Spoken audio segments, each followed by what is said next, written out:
Despite knowing who he was dealing with, the leader of the USSR persisted in appeasing Hitler, hoping that the Nazis might not attack after all. The terms of the Ribbentrop-Molotov Pact were honored, under which the Soviet Union had committed to supplying grain, cotton, metals, and rubber to the Third Reich.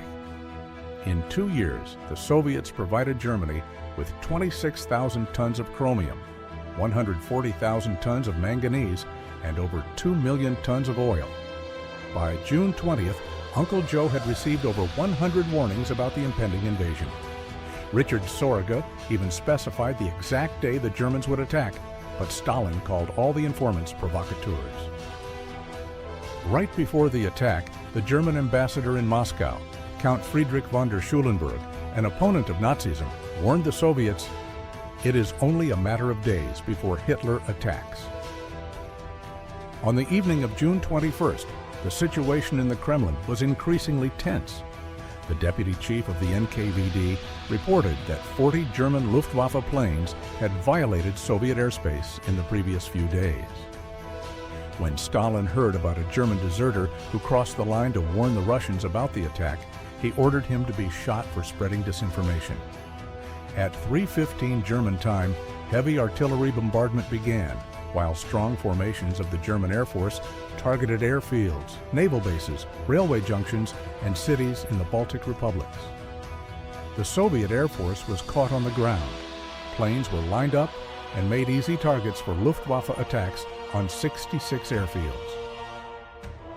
It is estimated that about 1,800 fighters and bombers were destroyed on June 22nd, mostly on the ground.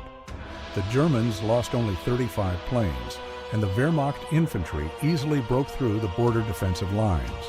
Soviet border guards were liquidated in their underwear, and their families perished in barracks from artillery shells. Within a few hours, assault armored units captured military depots.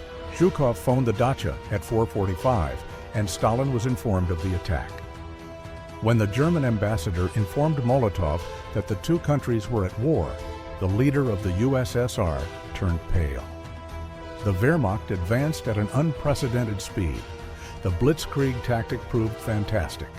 Communication within the front of the Corps and divisions of the Red Army was cut off, so the command could not grasp the extent of the chaos. The overall disarray of the Red Army was exacerbated by Brandenburg Commando units infiltrated just before the start of Operation Barbarossa. Their men secured bridges and cut telephone lines.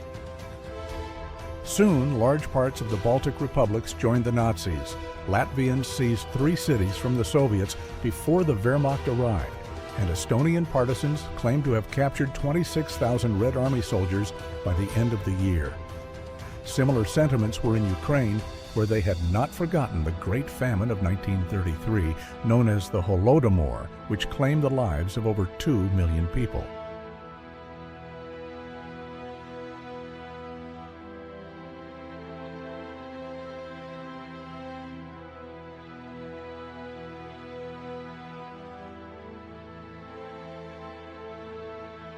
Army Group North advanced rapidly towards Leningrad with the 56th Panzer Corps, then led by General Lieutenant Erich von Manstein, covering almost 80 kilometers a day, reaching halfway to its goal in just 5 days.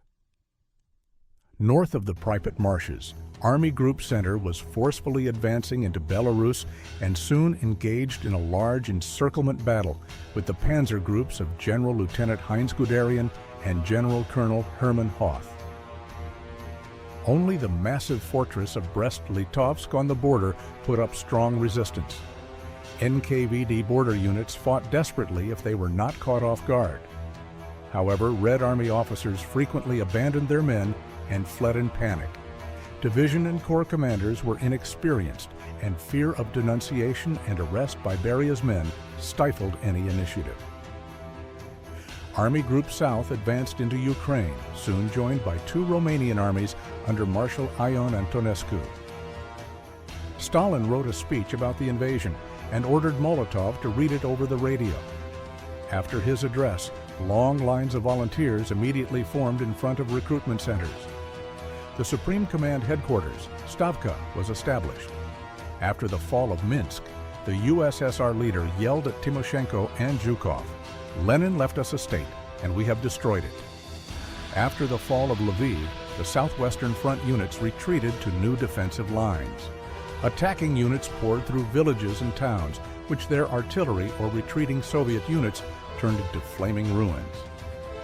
In early July, Army Group Center continued its advance towards Moscow. As the days passed, even in retreat, the Red Army inflicted increasing losses on the Wehrmacht. In just 18 days of war, the Nazis occupied Lithuania, Latvia, Belarus, Bessarabia, and most of Ukraine. Leningrad was 450 kilometers away, Moscow 550, and Kiev only 300. A significant number of plants and factories fell into German hands. In early July, Berlin was euphoric.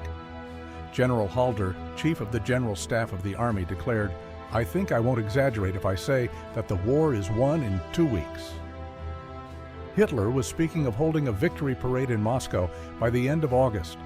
Once Stalin recovered from the initial shock and a few days of absence, he made several crucial decisions, the key one being the relocation of industry to the Far East. On July 3rd, he gave a speech calling the people to defend their homeland.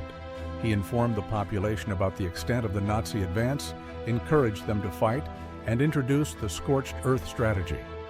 He concluded by warning about saboteurs in the background, stating that all collaborators with the Nazi occupiers would be shot on the spot. These threats would be codified a month later in Order Number 270, which political commissars would read aloud before thousands of soldiers. All those who found themselves encircled had to fight to the last man, and those who decided to surrender were to be destroyed by all available means. It is believed that during the war, 300,000 Russian soldiers were killed by their own officers, more than the total number of British soldiers who died in the war. In early July, major encirclements began, with the Wehrmacht capturing entire Soviet armies. In the first encirclement west of Minsk, over 400,000 Red Army soldiers were trapped. Despite all the difficulties, the Soviets showed incredible courage, perseverance, and resilience. Even when encircled, they often continued to fight. They switched to partisan warfare. In the occupied territories, the population of the Baltic countries soon realized that the Nazis had not brought them freedom. The Jewish population was systematically cleansed in the occupied territories. The Holocaust gained additional momentum with the attack on the USSR. Camps were not prepared, so hundreds of thousands of prisoners were brought to open air spaces surrounded by barbed wire. There was too little food and water. This was part of the Nazi hunger plan, designed to kill 30 million people to solve the overpopulation problem in the occupied territories. In 1941 alone, over 2 million Soviets died of hunger and disease in the camps. Himmler's bloody killing units followed the Führer's plan. This is a war of extermination. Commanders must sacrifice personal considerations. We do not need hungry mouths.